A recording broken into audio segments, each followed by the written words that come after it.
intermediate armament haki against the black arm himself. Boom. A secondary crash as Damien was pushed back a few meters. Your Busoshoku is impressive, but it is not enough, Zephyr said as he rushed forth. FWWWM. Both his arms were shining black as they clashed against the red-eyed youth. Boom. BAAM. Boom. Clash by clash, shockwaves are sent out as they continue. Even though Damien was being pushed back every hit, it still wasn't enough to make a great difference. Both men were flashing through the air, disappearing one place and reappearing at another. Boom. Another explosion rattles the area as the two men land back, 80 meters apart. Soru. Flash step. The first real battle of strength pops off as Damien gets the win in this one as he appears behind the Vice Admiral before he could move. BOOOM. A black punch slams onto the purple-haired man's face as he is blown back 12 meters. Spit. Zephyr spits out a wad of blood as he squints his eyes. Shigen. Damien sees the familiar stance and smiles. Air gun. Two condensed bullets of air fire off as they race at each other. Poof. The former attack was popped as the latter rushed forth and drilled into the Marine's chest. Zephyr grunts as he wipes away the drop of blood from his chest. Rankyaku. Tempest arc. Both men then slash diagonally with their legs, sending out arcs of energy. Poof. Another collision occurs as Damien's attack breaks through. Your Rokushiki is odd. It builds even further than what we, the Marines, have discovered.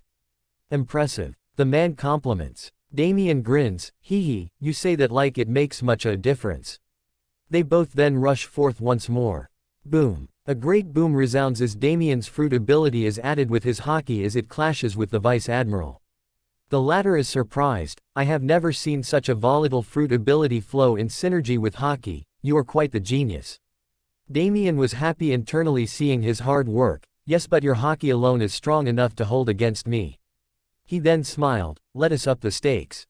Field of Kings. Damien's energy bursts out as a red field of pulverization forms, covering a huge radius, compressing, shredding and tearing all in its range. Zephyr cracks his shoulder as he feels the weight. FWWWWWM. His arm once again gleams black as he rushes ahead once more, this time with a more serious expression. Boom. Both collide once more, yet this time there was no repulsion, as neither Damien nor Zephyr were moved. Damien then wraps his arm with two strands of crimson energy. The air around his left arm goes ablaze as streams of fire wrap around it.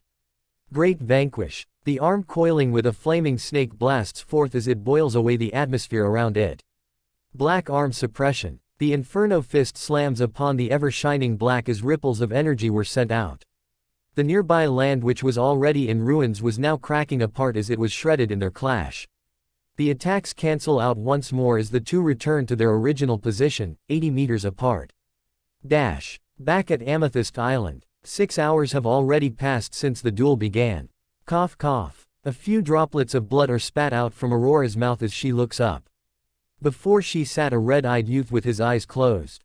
Damien. She yells out as she slowly stands up, her body sore all over. Wait, no, you are not him. Aurora says with confusion as she slowly steps back. The clone was shocked but then asked, you can tell this isn't my main body. How? The splitting fruit power replicates everything, not even with observation Haki can you make out a difference between them. Aurora replies, main body. Oh, this is a clone or something. That makes sense. As for the question, she answers, I don't know how but I can just feel it. The clone surrenders and blames it on some anime logic and proceeds to speak. Your guess is correct, little girl. This is a clone while my main body is fighting Zephyr. The girl grows worried, will you be okay? I don't want you to be hurt because of my failure. The clone smiles, hee hee, don't worry little girl, I'll be fine. But before that, I have something I'd like to ask of you. The girl nods with a pretty smile, Back at Fishman Island you told me that your family was overthrown due to a forbidden relic, a poneglyph, no? The purple-eyed girl nods right away, yes, I remember storing it in my night realm all those years ago and it is still there. Damien's clone nods then questions, can you take me there? I would like to read its contents. Aurora didn't think anyone could read those words but she had reached the point where she would do anything the red-eyed youth asked as she replies. Of course. Back to the fight. Another 2 hours pass as they trade hits. I say it's about time we stop the warm-up, Damien says as he seems to be in perfect condition. I concur. Upon Zephyr's words, Damien sees a change. A bubbling-like sound erupted around the Vice Admiral as it wrapped around his arm, turning it a dark crimson. The air around the arm was displaced as it seemed to be an actual form of matter, neither gas, liquid, solid nor plasma. This is emission. Damien squints his eyes as he sees the familiar red energy. Seeing this, Damien uses his own ability to counter. Realm of Gods. Damien releases his second domain ability as it mixes in his Conqueror's Haki, furthering the attack's suppressive ability. Boom. The ground beneath was literally dusted away and reduced to microscopic units as a crater forms in its place. I wonder how much this will affect him, wonders Damien as the two charge at each other once more. Zephyr's Haki-clad fist crushes the air as it seems to grow in size within Damien's mind as he returns the punch. True vanquish. The air once again blazes into an inferno though a larger one than before as Damien was using pulverization energy as a substitute for Ryu Haki, shooting in particles to destroy things from within. Boom. Bomb. A double explosion resounds as two different clashes take place. One occurs outside the skin, the fist against fist. The second is within the body as ripples of energy are sent in, destroying it from within. Zephyr's Ryu transferred into Damien's arm as Damien's fruit power did the same to the Vice Admiral. Damien groans as he feels his arm being destroyed from within as his muscles and tendons rip apart, all things except his bones being destroyed. Boom. Damien is pushed back 30 meters as he digs his feet into the ground for support. I guess my Ryu substitute just doesn't measure up to the real thing. He thought as his body started to heal away all the injuries. Damien just now was really glad that he maxed out his black bones, otherwise that attack would have destroyed his arm into meat paste. I must say, you are quite impressive, boy. To make a substitute for emission technique, truly impressive but not enough to measure up to the real thing. Zephyr comments as he cracks his knuckles. Damien just smiles, you are correct, but your emission won't be enough if this is the highest it can reach. He says in a cryptic tone. The Vice Admiral raises an eyebrow in confusion, what do you mean? Well, there is this new technique I wish to test and your Haki is quite perfect for me to test it on, Damien said as he stood straight, back to full health. Zephyr wasn't offended by the Sin Incarnate's words, but rather interested. You have already impressed me with your evolved Rokushiki and your fruit technique, are you saying you have yet to go all out? Actions speak louder than words, Zephyr-san. Please hold back no longer. With that Damien's body starts shaking all over. Boom. The ground that was ripped apart now starts shaking as the clouds above are ripped apart. Crimson currents of energy are shot out from the youth's body as they escape out of his pores. The original regal clothes had disappeared as the only thing remaining was a huge flux of red mist. Damien was now completely releasing his fruit power as his eyes, including his sclera, started bubbling red making for a terrifying appearance. Dark patches with red energy swirling around as sparks of red lightning rain down from above, causing tides of seawater to generate beyond the island's coast. FW000000000. The air starts howling as the remaining animals on land are forced to jump into the sea as the island is nearing its breaking point. FWWWWM. And then something odd happened. All the energy being blasted out had started to grow quieter and quieter as black armor surrounded the boy. It was a full coating of armament Haki that covered Damien from head to toe. Its main purpose was to hold in his pulverization energy and store it without working against it, but rather in synergy. Silence. And it all stops. The shaking, the quivering, the quaking, all halts. The energy that was once raging all over the land has settled and stored within the mist of black and red. The Sin incarnate was plated in black and small cracks of red danced around his form with red mist steaming off him. Frightening scarlet eyes looked forth carrying the will of a supreme king as a black halo appeared above the youth's head. A crooked crimson smile formed as it speaks in a distorted voice.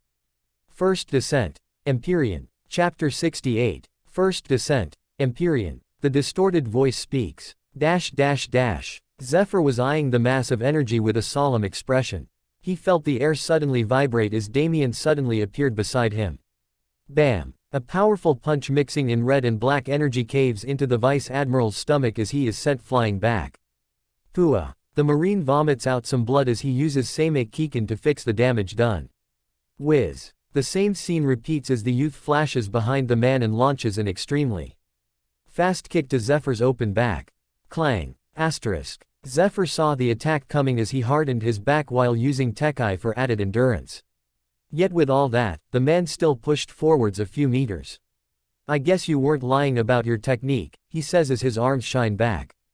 Purr up. The red bubble once again wraps around his arms as they shine a dark crimson. Ha! He yells as he dashes forwards and rams his fist into Damien's chest, the Haki flowing out and into the Sin incarnate's chest. Damien digs his feet as he feels the internal destruction as he is sent back 6 meters. Vroom. The young man extends one arm out as red energy wraps around it, forming a weapon. Crusher configuration. A large, crimson warhammer materializes in his hand as he grips it with both his left and right. Bang! The ground blasts open as he dashes forth at great speed, twirling the hammer above his shoulder as he prepares to drive it down. Zephyr sees the new attacks and responds. Black arm suppression. His Haki-clad right arm bubbles with emission Haki as he too launches forth with great momentum. BOOOOM. A huge explosion follows as the hammer is brought down diagonally at the black fist of the Marine, sending out vibrations into the nearby seas, generating large tides of water. Bam! Another shake of the earth ensues as Zephyr is shot back from the clash. Yet leaving behind a warhammer that seems to break apart into red particles as it evaporates away. I guess without a true metal holding my crushing energy it just can't stand against emission Haki, I'll need a substitute for that. Damien calculates as he once again releases some of his fruit powers. VWMMMM. The air once again is ripped apart as another odd-shaped weapon forms in his arms. The handle of a staff, the body of a broadsword with a double-clawed glaive end forming a 10-foot-tall weapon. Vanquisher configuration. Wasting no time, the youth launches forth towards the stunned Marine, the sharp end of his weapon seething with a crimson mist of energy. The Vanquisher rages forth at Zephyr as it destroys the atmosphere. The strength of the attack was greater than the previous attack as the Vice Admiral crossed both arms over his chest in a defensive stance. FWWWM. A polished purple shines over both arms as the weapon drives into the center of the cross defense. Boom. An explosion rattles the island to its very core as a huge road of earth is created from a Marine launched hundreds of meters across the field. Zephyr was blasted with so much power that he continued to roll and wheel across the land, hundreds of meters across as he neared a large obstruction. Boom. The Vice Admiral finally stops as he is embedded into a mountain, causing it to crack apart from his speed as large chunks of it fall to the grassy fields below. Not giving his opponent a chance to rest, Damien raises his left arm as it shakes the air from the pulverization energy generated around it. Cataclysmic current. A distorted voice breaks out as a huge river of dark red energy is rocketed out from his palm, crushing, ripping and shredding all in its path. Vwoo! The current of energy was around 8 meters in diameter with enough power in it to easily crush apart a large hill. The river of red continues to rage on as it hits Zephyr's body head on as he is sent flowing with it and through the mountain itself. There are 3 mountains within this range of Earth as the Vice Admiral is sent through each, one by one, leaving behind a wide tunnel of destroyed land. 3 380-meter-tall mountains had been pierced through like a bullet going through paper. A few silent minutes pass as a quake ripples through the land. Boom. A shadow lands before Damien as he hums at it with slight exhaustion. I must say, I underestimated you, boy. The Black Arm's voice thunders out as he stands tall. His marine coat was long shredded, leaving an open chest of pure muscle. Yet within that concentrated mass of muscle were many bruises with purple blobs of skin throughout. The man's face was bleeding under the right eye, yet his arms were perfectly fine. Damien's crooked mouth seems to smile as he says, I would be disappointed if that was all you had. I'm glad to see that that was not the case. The Vice Admiral wipes away the blood from his face as he grins. FWWWWWM. A melody of metal erupts as the bloodied chest churns as it is covered in a thick layer of hockey. The entire Marine's body was shined a purple hue as it stood tall, casting a shadow upon the ruined lands. The master armament hockey user had fully encased himself in a black. Let us begin the 3rd round. With the clone. Damien's clone was currently with Aurora as they were venturing through the ruined castle. Yet every few instances, shockwaves would ripple through the air, making the girl grow slightly worried. Will you be all right? She asked. Rahaha. All is well, it seems Zephyr is finally about to become serious. She nodded and then walked ahead, still tired from the earlier injuries. Right through here. Aurora continues to lead the Sin Incarnate's clone through the Night Realm and into the decrepit halls of the catacombs as dust falls from the ceiling from the clash occurring not so far away. 30 minutes pass as the two stand before the blue stone. Damien's clone concentrates his hearing upon the poneglyph as he starts hearing the voice. A few minutes pass as he breaks out into a shocked smile. How interesting. Back to Plum Island. A fully hockey-clad Zephyr stands before the mass of black and red as the two launch forth once more. BOOM. The two bodies collide as ripples of energy are sent out as they push back with great momentum. Damien was using a new variant of his fist attack. All Vanquish. Black Arm Expulsion. A huge inferno dances around Damien's attack as Zephyr seems to punch and break down all before him. Boom. The two finally clash as mind-numbing explosions rattle the air. Ow. Damien grunts as he feels his attack weakening from the emission elements.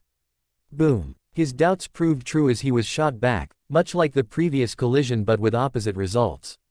Bang. The youth is nailed into a large hill behind as he immediately jumps out. Drip drip. A few droplets of blood drip out from his crooked mouth as he cracks his body to heal the damage. Damien shakes his head and cracks his shoulder and continues his assault. I'd like to see how you survive this, he says. With that said, the boy slams both palms together as the energy whirling around him starts to explode out, sending out a shockwave that reduces all land nearby to rubble. Boom. The land is broken as a huge red figure materializes behind Damien.